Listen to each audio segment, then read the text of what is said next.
اگر آپ چینل پر پہلی بار آئے ہیں تو ابھی سبسکرائب کر کے بیل آئیکن پریس کریں اور رہیں باخبر۔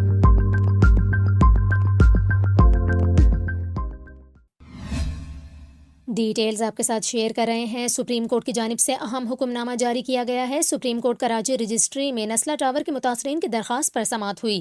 سپریم کورٹ نے غیر قانونی طور پر تعمیر کرنے پر منہدم کیے گئے نسلا ٹاور کے پلاٹ کو آکشن کر کے متاثرین کو پیسے دینے کا حکم دے دیا۔ وکیل متاثرین نسلا ٹاور نے بتایا کہ ہم کوئی 40 متاثرین ہیں۔ نسلا ٹاور کا مالک انتقال کر گیا، تاحال ہمیں معاوضہ نہیں دیا گیا، ہمیں معاوضہ ملنا چاہیے۔ سپریم کورٹ نے حکم دیا کہ نسلا ٹاور سے جڑا رفائی پلاٹ تھا جس کے باعث اس کو گرایا گیا تھا۔ نسلا ٹاور کے پلاٹ کو نیلام کر کے متاثرین کو پیسے دیے جائیں۔ اس کے ساتھ ساتھ عدالت نے سندھی مسلم سوسائٹی کو نوٹس جاری کرتے ہوئے کہا کہ آئندہ سماعت پر اس سے متعلق رپورٹ جمع کرائیں۔ پلاٹ کی فروخت سے پہلے اشتہار دیا جائے۔ متاثرین اپنی ملکیت کی دستاویزات اور جو پیسے جمع کروائے تھے اس کی تفصیلات بھی جمع کروائیں۔